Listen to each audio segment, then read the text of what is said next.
Tutorial number 3, which is adding text to your photograph. This is when you are going to be introducing layers into your file, and this is a really important Photoshop tool. So you'll need to have your layer palette open. So go to Window and Layers. Okay, so you can see here, so far we've got our photograph. If you can press, I believe on a PC it's Control J, on a Mac Command J, or you can go to Layer and Duplicate Layer.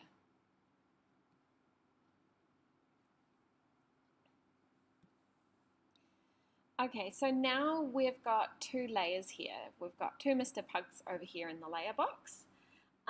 So what I want you to do now is just for this one here, there's a little eye next to it, just turn it off. This is our little safety layer, so if we do anything wrong on this layer, we can always go back and use this one. Okay, so now we are going to start typing our first set of text. So on here, on the toolbar on the side here, you will see a T, so this is a T for text, and click anywhere in the image to start typing. We can move it later. So I'll just start typing some gobbledygook there for the moment. Okay, great. So here is our first text layer. You'll see it automatically goes onto its own layer, which is really handy. So now the first, let me just quickly type the first one. Probably what you want to decide is, depending on how much text you have, how much you want to break it up. So if I just quickly go to these images of Barbara Kruger, you can see, for example, these ones are all on their own separate layer in their own little boxes. This one, I shop therefore I am, is very short amount of text and it's all in one box. There's a one sentence across the middle, 1, 2, 3, 4, 5 boxes all kind of layered on top of each other. These ones here, this is kind of an interesting style as well. So you've got some images of Barbara Kruger in your book, so you'll have to kind of decide what you like the best. So we can experiment today.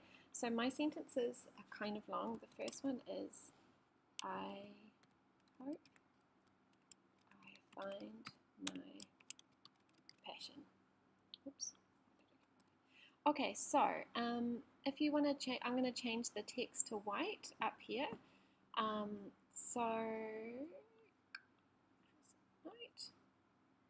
Oh, sorry, I didn't explain that. Up here is where you can change the color of your text.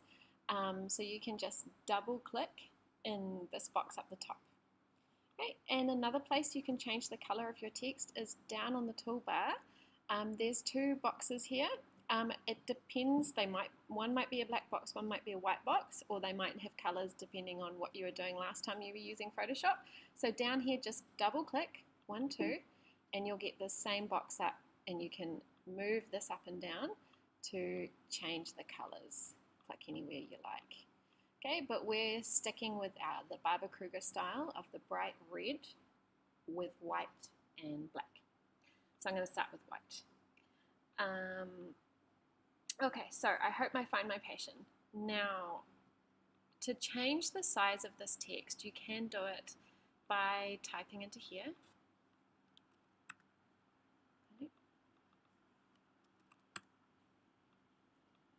Or, once you've finished typing into there, you can, there is another way you can change the size of the text, and that is by going to Edit, Transform, Free Transform, or on a Mac I press Command T, but maybe on a PC it's Control T. I'm not 100%, you will have to try it.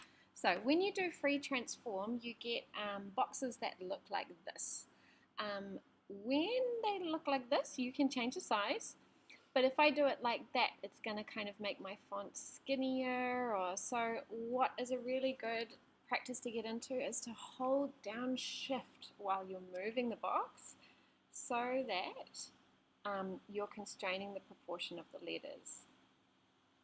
So the letters are still keeping the same kind of shape and form. Okay, so I'm going to stop right there.